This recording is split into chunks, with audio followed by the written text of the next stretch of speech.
एक पत्रकार जो इस काम के लिए अलग से गया था, उसने एक सवाल क्या पूछ दिया।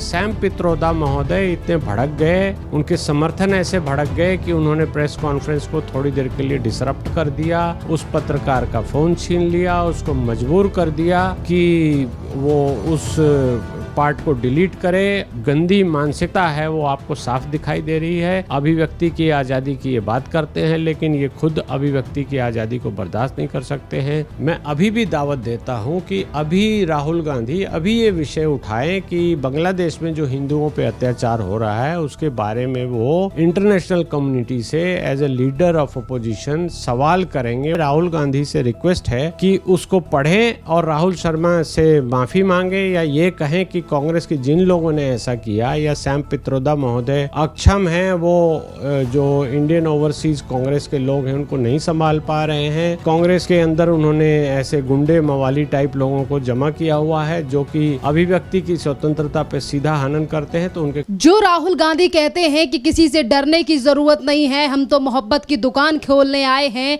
आज उन्हीं राहुल गांधी और कांग्रेस को लेकर एक बड़ा खुलासा हुआ है कि किस तरीके से इंडिया टुडे के पत्रकार राहुल शर्मा के साथ जो है वो मार पिटाई का मामला सामने आया है। जिस तरीके से अमेरिका में डलास में जब कांग्रेस के ओवरसीज अध्यक्ष जो हैं सैम पित्रोदा और राहुल गांधी के अंकल, जब उनसे सवाल पूछा गया कि राहुल गांधी अमेरिका जा रहे हैं तो इस समय पर क्या वो बांग्लादेश में हिंदुओं के साथ जो अत्याचार हो रहा है इस पर आवाज उठाएंगे, इतना ही पूछते हुए पत्रकार के साथ मार पिटाई और उनका फोन छीन लिया गया है। सर, तो आप इस पूरे मामले पर क्या कहेंगे? एक तरफ राहुल गांधी भारत को लेकर विदेशी मंच पर तमाम बातें रखते हैं और वहीं कांग्रेस कार्यकर्ता जो हैं वो एक पत्रकार को विदेशी धरती पर पीट रहे हैं।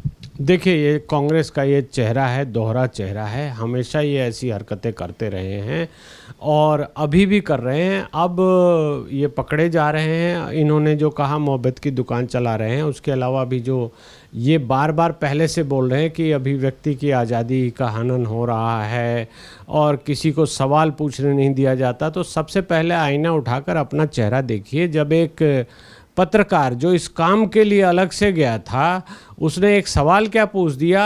सैम पित्रोदा महोदय इतने भड़क गए, उनके समर्थन ऐसे भड़क गए कि उन्होंने प्रेस कॉन्फ्रेंस को थोड़ी देर के लिए डिसरप्ट कर दिया, उस पत्रकार का फ़ोन छीन लिया, उसको मजबूर कर दिया कि वो उस पार्ट को डिलीट करे। अगर आप कंप्लेंट पढ़ेंगे तो आपको बहुत ही रहम आएगी कि वो उस पत्रकार के साथ क्या क्या इन्होंने किया है। उसका फ़ोन छीन लिया, उसका फ़ोन में फेस से डीलॉकिंग का सॉफ्टवेयर लगा हुआ था, तो उसके चेहरे पर ज़बरदस्ती लाकर उसके सामने उसको लॉक खोला गया है और उसके सेंट फोल्डर से जहाँ भी जिस फोल्डर में जहाँ ये क्लिप हो सकती है वो सब डिलीट किया गया है। चूँकि वो ऑफलाइन था इसलिए लाइव नहीं हो पाया, पर इनकी जो ये गंदी मानसिकता है वो आपको साफ दिखाई दे रही है।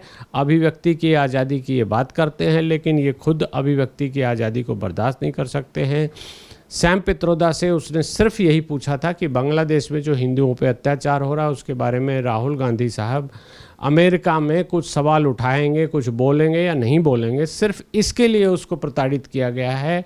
तो ये इंटॉलरेंस की एक्सट्रीम इंतहा है, इससे ज़्यादा इंटॉलरेंट कोई हो नहीं सकता, ये दिखाई दे रहा है। और ये भी दिखाई दे रहा है कि डलास में जो राहुल गांधी साहब गए हैं उनकी क्या मंशा थी, वो क्या करने गए हैं। उनके जो आका हैं वो कहीं नाराज़ ना हो जाए, उनको इस बात का डर सता रहा था। और ये भी हो सकता है कि कांग्रेस की सपोर्टर के आड़ में जिन लोगों ने फ़ोन छीना है राहुल शर्मा जी का, या जिन लोगों ने ऐसी घटिया हरकत की है, वो कोई और लोग होंगे। और कहीं ना कहीं ये अभिव्यक्ति की आज़ादी या स्वतंत्रता, जो अभिव्यक्ति की स्वतंत्रता है, उसके ऊपर सीधा प्रहार है। राहुल गांधी इसके ऊपर बिल्कुल चुप हैं, बिल्कुल मौन धारण किए हुए हैं। सैम पित्रोदा ने भी बड़े कन्वीनियंट तरीके से कहा है कि मुझे पता नहीं है, मैं इसकी अगर ऐसा हुआ है तो ये गलत है, मैं ऐसा नहीं होने देना चाहता।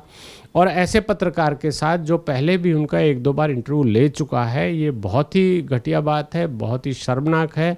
कांग्रेस को इसके लिए लोगों से, पत्रकारों से साफ साफ आकर माफ़ी मांगना चाहिए और ये बोलना चाहिए कि ये बिल्कुल गलत हुआ है, इनके खिलाफ एक्शन होना चाहिए और जिन लोगों ने किया उनको हम पार्टी से बाहर करते हैं। ऐसा करने की बजाय चोरी और सीनाजोरी की बात कर रहे हैं, अब उल्टी सीधी बातें कर रहे हैं और ये कह रहे हैं कि ये ऐसा हुआ नहीं, या अगर हुआ है तो हम जांच करेंगे।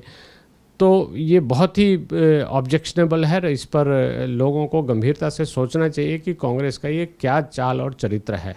इसी पूरे मामले को लेकर आज देश के प्रधानमंत्री नरेंद्र मोदी ने भी इसी मुद्दे को उठाया है, पर वहीं दूसरी तरफ जिस पार्टी को आज सामने आकर ये कहना चाहिए, माफ़ी मांगनी चाहिए राहुल गांधी या कांग्रेस के नेताओं को, आज तमाम नेता जो कांग्रेस के हैं वो चुप्पी साधे बैठे हैं। और इसी के साथ जो ओवरसीज कांग्रेस के अध्यक्ष हैं सैम पित्रोदा, वो कह रहे हैं कि मेरे तो संज्ञान में ही नहीं था ये मामला, उन्हें ये पूरा मामला मीडिया में लाने से पहले जो है वो मुझसे बात करनी चाहिए थी। जब उनकी सिक्योरिटी या फिर आम आदमी कांग्रेस के कार्यकर्ताओं ने मार पिटाई की है, और इस बात को लेकर सैम पित्रोदा राहुल गांधी के अंकल कह रहे हैं कि हमें इस बारे में पता ही नहीं है।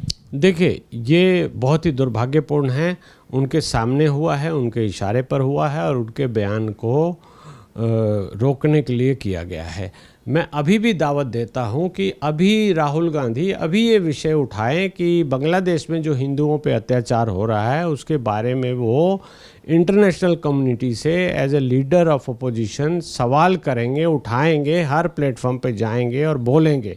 अगर उनको ऐसा लग रहा है तो उनको ये बोलना चाहिए और पत्रकार के साथ जो भी इंसिडेंट हुआ उसको जस्टिफाई तभी हो पाएगा कि एक पत्रकार ने एक न्यूज़ के लिए ये बात उठाया, ये सवाल ही तो पूछा, उसको बताया गया होगा कि सवाल आप पूछेंगे या उनके पास लिख के दिया गया होगा या उनके एडिटर का इंस्ट्रक्शन होगा। तो आप किसी पत्रकार को ऐसे कैसे पकड़ सकते हैं, कैसे उसका फ़ोन छीन सकते हैं, कैसे उसका माइक ऑफ करा सकते हैं? ये सीधा सीधा हमला है अभिव्यक्ति की स्वतंत्रता पर। चूँकि ये सब डलास में हुआ है, यूएस में हुआ है, इसलिए भारत की धरती पर ऐसा होता तो कहीं ना कहीं कोई पुलिस केस बनता और जो कांग्रेस के लोग हैं उनको समझ में आ जाता, उनका बाय नेम होता सब कुछ।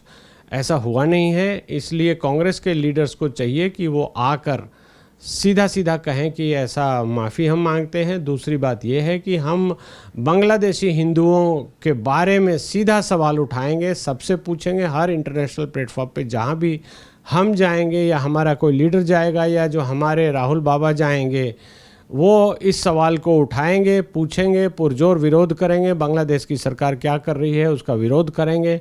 ऐसा तो किसी ने कहा नहीं। मैं अभी भी रिपीट करता हूं कि इस चीज़ पर वो अपना स्टैंड स्पष्ट करें और बोलें कि हम इस विषय पर लगातार बोलेंगे और लगातार इस विषय को उठाएंगे। तब जाकर पता लगेगा कि उनके जो मन में क्या है और उनके दिल में क्या है और वो क्या कर रहे हैं और क्या बोल रहे हैं। इन सब को जनता देख पाएगी और समझ पाएगी। सर, इसी के साथ राहुल गांधी जो ये कहते हैं कि हम तो धर्म, जाति या फिर विशेष धर्म को लेकर राजनीति नहीं करते, हम तो सभी को एक चश्मे से देखते हैं क्योंकि मोहब्बत की दुकान खोलना हमारा काम है। आज वही राहुल गांधी बांग्लादेश के हिंदुओं पर सवाल पूछे जाने से उनकी कांग्रेस इस कदर बौखला गई है, और वही राहुल गांधी विदेशी धरती पर जाके सिखों को लेकर बयान देते हैं कि आज सिखों को आज़ादी नहीं है कि वो पगड़ी पहनकर जो है वो गुरुद्वारे जाएं कि ना जाएं, वो अपना कड़ा पहने या फिर ना पहने। और इसी के साथ उन्होंने आरक्षण को लेकर भी बात कही कि आने वाले समय में अगर हालात ठीक हुए तो हम आरक्षण भी खत्म कर देंगे। तो इन तमाम चीज़ों के लिए टाइम है राहुल गांधी के पास। जब हिंदुओं के अत्याचार को लेकर बात की जाती है तो उस पर कांग्रेस के ही लोग भड़क रहे हैं। देखिए, ये इनका जो चरित्र है वो दिखाई देता है और ये भी दिखाई देता है कि इनके मन की मंशा क्या है।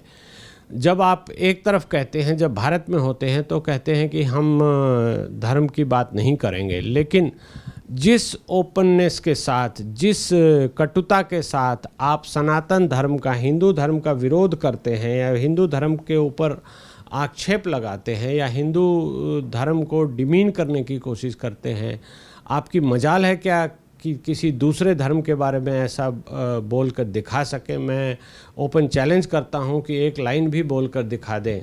तो ऐसा वो नहीं कर सकते, करते नहीं हैं। और उन्होंने हमेशा सांप्रदायिक राजनीति की है। कांग्रेस की पूरी राजनीति सांप्रदायिक रही है। वो हमेशा लोगों को खौफ धर्म का दिखाते रहे हैं और जो अभी रूलिंग पार्टी है बीजेपी, इसका खौफ दिखाते रहे हैं। सच्चाई ये है कि वो सांप्रदायिक लोगों से कांग्रेस सबका, पूरे देश की जनता को विभाजित कर रही है, लोगों के दिमाग में जहर भर रही है। और जो अभी रूलिंग पार्टी है वो सबका साथ सबका विकास की बातें कर रहे हैं। तो उस हिसाब से ये देखा जाए तो बहुत ही गलत है और कांग्रेस का दोहरा चरित्र सबके सामने आ रहा है।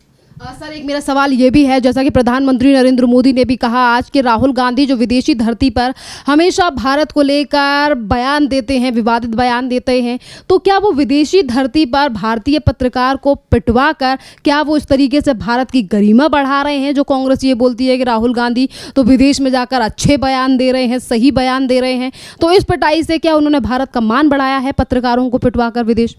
कहीं से नहीं बढ़ाया। जैसा कि मैंने पहले कहा कि ये जो एक अभिव्यक्ति की स्वतंत्रता है, अभिव्यक्ति की आज़ादी है, उस पर सीधा प्रहार इन्होंने किया है।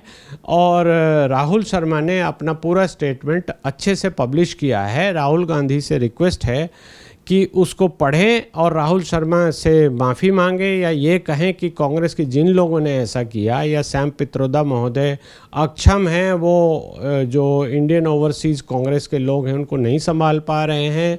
कांग्रेस के अंदर उन्होंने ऐसे गुंडे मवाली टाइप लोगों को जमा किया हुआ है जो कि अभिव्यक्ति की स्वतंत्रता पे सीधा हनन करते हैं, तो उनके खिलाफ कार्रवाई होगी। ये इनको करना चाहिए, ये अपेक्षित भी है, और ये करेंगे तभी जाकर देश की जनता को लगेगा कि ये जैसा बोलते हैं वैसा करते हैं। अभी तो ये लग रहा है कि बोलते कुछ हैं, करते कुछ हैं, और इनके मन में होता कुछ है।